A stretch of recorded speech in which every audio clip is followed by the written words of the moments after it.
Kwa muda wa miaka 33 kwenye bajeti ya afya peke yake, ruzuku iliyotoka serikalini kwenda katika kanisa Katoliki ni trilioni 1.3, ambayo ruzuku hiyo kutoka katika Wizara ya Afya kwenda katika kanisa Katoliki imejenga hospitali 8 tu. Hospitali 8 tu, zingatia, hospitali 8 tu. Wakati kwa miaka hiyo serikali imetumia trilioni 1.2 kwa kujenga hospitali 129 katika kila wilaya ya Tanzania. Ni dhulma kubwa kiasi gani TEC na kanisa wameifanya katika ruzuku wanayopewa na serikali ambayo ni mali ya umma. Swala la memorandum tumeanza kulizungumza Mwembe Chai tangu mwaka 95 96, hatujasikilizwa kwa ajili ya amani ya Tanzania. Maumivu yetu yalibaki katika mioyo yetu, tuliendelea kuwa wapole mpaka leo. Mashehe wanachekwa, wanaitwa mashehe ubwabwa, misikiti inachekwa, haina mashule, haina maendeleo. Lakini tunajua maendeleo ya kanisa yanatoka katika kodi za Waislamu, kodi za Watanzania, kodi ambazo zinatengenezwa kukusanywa na serikali. Haya yote ni maumivu, haya yote yanatutesa kama Waislamu, yanatuuma. Lakini tulikuwa wanyonge kwa ajili ya amani ya Tanzania. Lakini hatujayakubali kibubusa, tuliyakubali kwa sababu ni mafundisho ya mtume wetu Muhammad sallallahu alaihi wasallam. Kuna wakati Muislamu unajitoa sadaka ili watu wapate amani. Unakubali kupungukiwa mpaka haki yako ili watu waishi kwa amani. Wanaofanya fujo haiwezekani wawe watu wenye uchungu na taifa lao. Unatuona sisi Waislamu. Sisi Waislamu tunazungumza hapa, tuna majeraha makubwa sana katika nchi hii.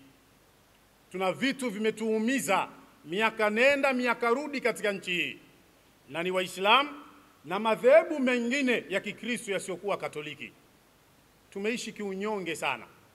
Lakini kanisa Katoliki pekee halikusikika kusema chochote kabla ya maandamano. Baada ya maandamano na kile kilichotokea, kanisa Katoliki limeongoza katika matamko ya kulaani. Mnataka tuelewe nini? Kulikuwa kuna matarajio TEC wanayatarajia katika yale maandamano, na baadaye misheni imeshindikana, ndio maana lawama zimekuwa kubwa. Allahi wa barakatuh. Alhamdulillahi rabbil alamin, wassalatu wassalamu ala rasuli Muhammad sallallahu alayhi wasallam, amma ba'd. Ndugu zangu waandishi wa habari na Watanzania ambao mnatufuatilia katika tahadhari hii ambayo Umoja wa Wahadhiri wa Kiislamu Tanzania tunakwenda kuitoa kwa ajili ya kudumisha amani katika taifa letu. Ndugu zangu, tumeshuhudia hali tete ambayo kila mmoja katika Mtanzania, hakuna ambaye anatamani nchi yetu ibaki katika hali ya namna hiyo. Jambo hilo limefanya tubakiwe na maswali mengi kama Watanzania. Kisiwa cha amani leo kimefikaje hapa kilipofika? Katika mkutano wetu na waandishi uliopita, tuliwaambia watu maandamano haya ambayo yameratibiwa kwa fujo, kuvunja miundombinu, biashara za watu, haiwezekani yawe yameandaliwa na Watanzania wazalendo wenye uchungu na Tanzania. Lakini tukawa tunatulizana, tuvute muda. Mwenyezi Mungu huwa hana kawaida ya kumficha mnafiki. Nani aliye nyuma ya maandamano haya kwa ukweli? Tulisema tupeane muda, itafika wakati Mwenyezi Mungu atakuja kuwafichua. Katika ile press iliyopita, moja katika mazungumzo ambayo yalipata kukamatwa zaidi na watu, kupokelewa zaidi na watu, ni pale tuliposema kama Waislamu kwa sababu tumeona viashiria vya maandamano haya ni udini, chuki dhidi ya kiongozi mwenye taswira, mwenye jina, mwenye imani ya Kiislamu. Na tukitoa mifano kadhaa, hata katika nyakati zilizopita wakiongoza Waislamu katika nchi hii mambo yanakuwaje. Si tukasema kwamba na sisi tutakutana na hao wafanya fujo wenye chuki dhidi ya kiongozi mwenye imani ya Kiislamu. Lile jambo limesaidia kutujulisha pia ni kina nani waliokuwa nyuma ya maandamano haya. Mmoja katika viongozi hawa tunaowazungumza wa kanisa akaonekana akiwa nasi watu, mnaambiwa siji mtafanywa nini, msiogope. Ili limetutosha sisi kujua fujo hizi zimeandaliwa na kina nani. Kwa nini unawaambia watu msiogope waumini wako, na wakati msemaji hajasema kwamba tutakwenda kupambana na Wakristo, tutakwenda kupambana na watu wa kanisa? Amesema wanaofanya fujo na kuandamana. We kiongozi wa imani unawaambia wafuasi wako msiogope, maana yake waendelee kufanya kile mlichokusudia. Hichi ni kitu cha kwanza, kimetupa faida kubwa sana ya kujua, na ndiyo maana hata kiongozi wangu hapa amezungumza kwa masikitiko sana. Wakati maandamano ya Oktoba 29 yanatangazwa, taasisi zote za kidini, walokole, Waislamu na madhehebu mengine walisimama kuiasa jamii, amani, amani, acheni ili tukae kwa amani. Lakini kanisa Katoliki pekee halikusikika kusema chochote kabla ya maandamano. Baada ya maandamano na kile kilichotokea, kanisa Katoliki limeongoza katika matamko ya kulaani. Mnataka tuelewe nini? Kulikuwa kuna matarajio teki wanayatarajia katika yale maandamano, na baadaye misheni imeshindikana, ndio maana lawama zimekuwa kubwa.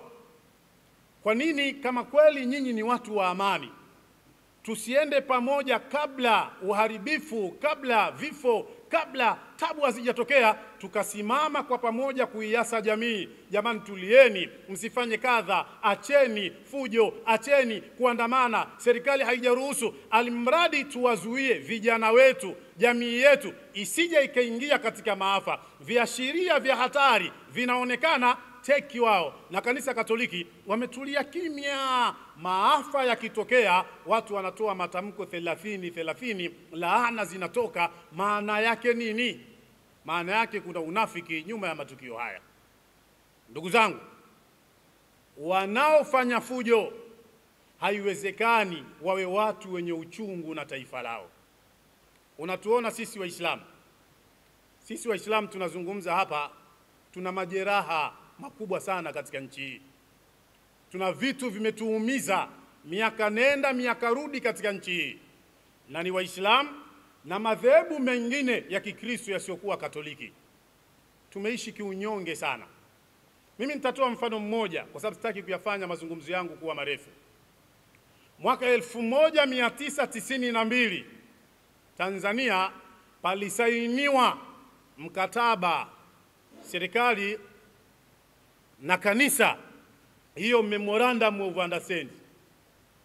Katika mkataba ule serikali inatoa ruzuku katika bajeti zake kila mwaka kwa kanisa, ruzuku inayotoka katika Wizara ya Afya, ruzuku inayotoka katika Wizara ya Elimu kulisaidia kanisa katika elimu na katika afya, kwa sababu makanisa yalionekana yana mashule na yana mahospitali. Lakini je, TEC wamekuwa waadilifu katika fedha wanazochukua kutoka serikalini kwa ajili ya kuihudumia jamii? 1992 mpaka 2025 ni miaka 33.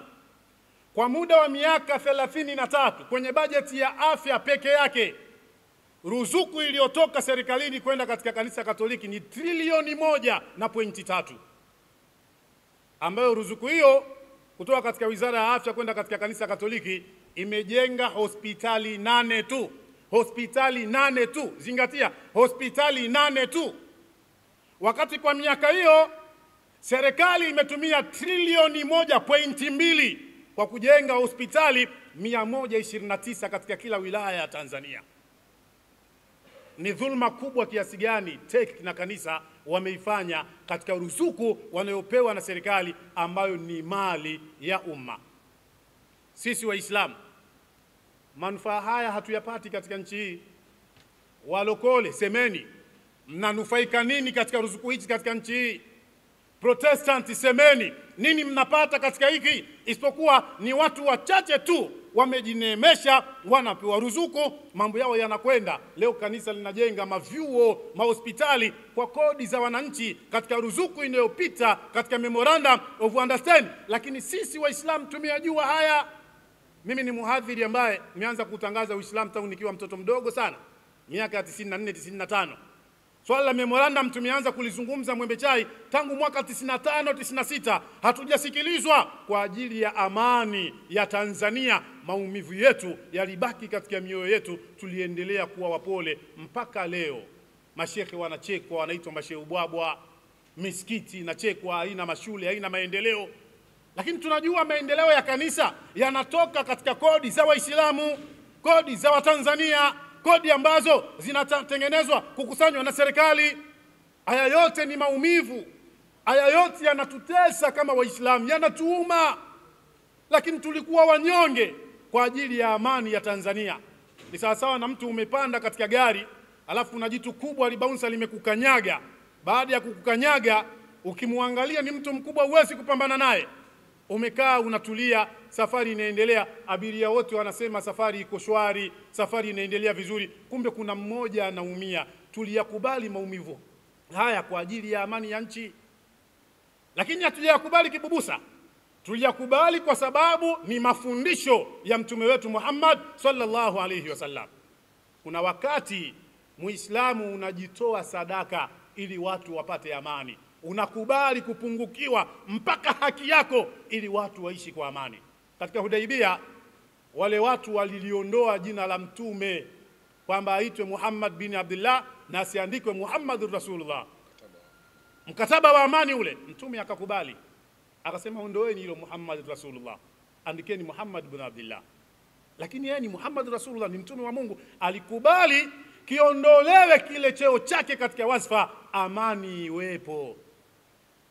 Mtume anaingia mkataba kwamba Makoreishi, wale makufari, wakitoka katika dini yao kuingia katika Uislamu wanatakiwa wakamatwe, warudishwe katika ukafiri. Na Muislamu akitoka katika Uislamu akiingia katika ukafiri aachwe, aendelee kuishi katika ukafiri. Ni mkataba wa dhulma, ulikuwa una maumivu kwa Waislamu, lakini mtume wetu Muhammad sallallahu alaihi wasallam akaukubali kwa sababu ya amani. Amani ni kitu muhimu sana. Waislamu walizuiwa kwenda katika Kaaba tukufu, wasiende kufanya hija. Mtume na maswahaba wake wamezuiwa pale njiani, anaangalia maswahaba wamechachamaa, sisi ni haki yetu, lazima twende. Mtume akawaambia maswahaba, nyoeni vichwa vyenu, safari yetu ya hija inaishia hapa. Wakakataa, haiwezekani, lazima twende. Mtume anaingia ndani, mke wake anampa rai, anamwambia anza kunyoa wewe na hao watanyoa. Mtume anatoka nje, ananyoa kichwa chake, maswahaba wananyoa. Hija katika Kaaba imeshindikana, lakini Waislamu walikubali kwa ajili ya amani. Sasa haya yote tunayozungumza manufaa yanakwenda katika Katoliki, Protestanti, siye nani, walokole, tupo Waislamu, tupo, tunaonekana hatuna maana yoyote, tumevumilia kwa ajili ya amani ya nchi hii. Lakini nini kilichotokea? Lilikuwepo swala la bandari hapa. Wameletwa watu ambao wanasimamia bandari kisasa. TEC hawapati tena nafasi ya kufanya ya kwao ambayo tunayajua, na wenzangu watakuja watasema hapa, ambayo kwa miaka yote wamekuwa wakiyafanya kupitia bandari. Wakapambana kwa nguvu zao zote, tulisikia matamko, tulisikia hutuba, tulisikia kila kitu, jambo lile lisiwezekane. Kwa sababu ya kulipenda taifa, ile jambo likawa limewezekana, wale watu wakapewa nafasi ya kuisimamia bandari. Kumbe ni nongwa imeweka. Watu wanasema huyu kwa sababu kafanya hivi hakuna kuendelea. hawezi kutoboa. Wameweka deadline yao kwamba akimaliza hii miaka minne biashara ishie hapo. Chuki zikaanza, matusi yakaanza, maneno mabaya yakaanza, shutuma zikaanza. Waswahili wanasema ukitaka kumuua paka au mbwa mpe jina baya. Sasa kila anachokifanya ukilinganisha na katika awamu zilizopita, unapata wapi ubaya wake? Mimi nimeshangaa. Namsikia wewe katibu wa teki anasema kwamba masuala ya kutekwa watu yameanza miaka mitatu iliyopita. Ni neno la aibu kwa kiongozi mkubwa. Ni neno ambalo la aibu, ni unafiki uliopitiliza. Miaka mitatu iliyopita swala la kutekwa, tena anazungumza na vyombo vya habari eti haya yote yamesababishwa na matukio ya kutekwa watu yalianza miaka mitatu iliyopita. Ni aibu kubwa. Nchi tunasahau kitu gani? Nani wa kusahaulishwa hili jambo? Lakini sio kwamba yameanza miaka mitatu iliyopita. Ameutafuta muda ambao alianza kutawala mama wa Kiislamu katika nchi ya Tanzania. Ni chuki ya kidini ndio inapelekea haya mambo. Chuki kwa sababu huyu ni Muislamu, basi hatakiwi kupata amani katika kuongoza kwake. Haya mambo tunayakataa. Sisi wote tunaishi katika jamii na wengine tupo katika vyama vya upinzani, lakini linapokuja swala la dini liko wazi kabisa kwamba chuki inafanywa kwa ajili ya Uislamu. Hapana, hatuwezi kukubaliana katika jambo hilo. Lazima ifike mahala watu wapate nafasi. Kama Tanzania ni nchi ya watu wote wapate nafasi. Akiongoza Muislamu aongoze, akiongoza Mkatoliki aongoze, na wengine turidhie muda wa kuwa wanatuongoza sawa sawa. Kwa nataka nikuulizeni wa Tanzania, je, hichi kipindi cha Mama Samia ndio watu wanaishi maisha magumu kuliko nyakati zote? Kipindi cha Mama Samia ndio kwamba sijui uchaguzi au kitu gani ndio umekuwa hovyo kuliko nyakati zote? Lakini kwa nini nyakati zilizopita mambo yalijiri mabaya zaidi? Kupita haya hatujaona nguvu kubwa, msukumo mkubwa, hatujaona presha kubwa iliyopigwa na namna nzito, watu wanajivika majukumu mazito kama wakati tuliokuwa nao. Uislamu wa Mama Samia ndio imekuwa shida, ndio imekuwa dhiki. Sasa huyu Mama Samia Tanzania, yeye sio Muislamu peke yake. Tupo na sisi Waislamu wenzake, na lazima itafika mahala tutasema kama akitawala asiyekuwa Muislamu katika Tanzania, sote radhiyatan mardhiya, tumeridhia hali shwari, amani, na akitawala Muislamu pia hali iwe shwari. Ukitaka kumuua mbwa mpe jina baya. Zilianza kashfa za kutengeneza, watu wakaanza kujadiliwa mpaka gari wanazotembelea. Hatujawahi kuyaona haya. Watu wakaanza kujadiliwa mpaka hoteli wanazokaa, nyumba wanazokaa, pesa wanazomiliki. Alimradi tu itengenezwe chuki, kwa sababu wa Tanzania labda maisha yamekuwa hivi magumu, wanatengenezewa ile hasadi. Alimradi watu wajae katika vifua vyao chuki. Lakini tunamshukuru Mwenyezi Mungu, alhamdulillah, pamoja na fitina zote zile, Oktoba 29 Allah ametuvusha salama na ataendelea kutuvusha salama. Kwa nini tunasema ataendelea kutuvusha salama? Kwa sababu Watanzania wamestuka, wanajua wanataka kuharibiwa amani yao. Rais alitoa msamaha wa vijana waliokamatwa kwa makosa ya uhaini. Katika msamaha wake amesema